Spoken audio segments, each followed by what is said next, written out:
71 ಹಾಗೂ 72ನೇ ಕವನ. ಅರಸ ಕೇಳೈ ಕುಂಡ ಮಧ್ಯದೊಳು ಉರಿಯ ಕರು ವಿಟ್ಟೆರಕಿದರೋ ಬಾಸುರ ಮಹಾನಳನ ಅಪರೂಪವೋ ತಾನಿದೆನಲು ಶರವಡ ಆಯುಧ ಚಾಪವರ್ಮೋತ್ಕರ ಸಹಿತ ರೌದ್ರಾಂಗ ನಾಗವನ ಅವತರಿಸಿದನು.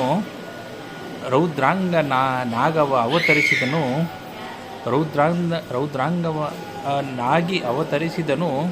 ಪಾಂಚಾಳ ಭೂಪತಿ ಭುಜವ ಸೋಲಿಸೈ. ಅಂದರೆ ಆಹುತಿಯನ್ನು ಕೊಡಲು ಯಜ್ಞಕುಂಡದ ಮಧ್ಯದಿಂದ ಉರಿಯನ್ನು ಎರಕವಿಟ್ಟು ಮಾಡಿದರೋ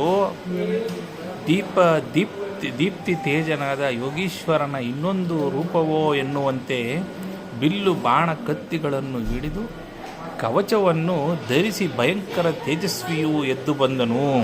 ಅದನ್ನು ಕಂಡು ದೃಪದನು ಸಂತೋಷದಿಂದ ಕೈತಟ್ಟಿದನು. ನಂತರ 72ನೇ ಕವನದಲ್ಲಿ ವೇದಿ ಮಧ್ಯವನ್ನೊಡೆದು ಮೂಡಿದಳ ಹರಸಿ ಜನ ಮಮಮ ಕಾಮನ ಕೈದುವೋ ತ್ರೈಲೋಕ್ಯ ಮೋಹನ ಮಂತ್ರ ದೇವತೆಯೋ ಕಾದುವರೇ ಕರೆ ಹರಿಹರ ಬ್ರಹ್ಮಾದಿಗಳಿಗೆ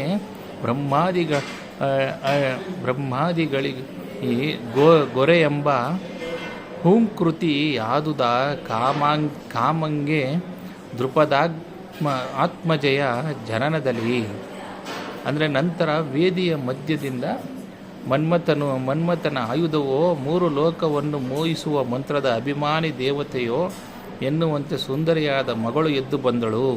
ದೃಪದನ ಮಗಳ ಜನನದಿಂದ ಮನ್ಮಥನಿಗೆ ತನ್ನೊಡನೆ ಯುದ್ಧ ಮಾಡಲು ಹರಿಹರ ಬ್ರಹ್ಮಾದಿಗಳನ್ನು ಕರೆಯೆಂದು ಹೂಂಕರಿಸುವ ಬಲವು ಬಂದಿತು. ಧನ್ಯವಾದಗಳು.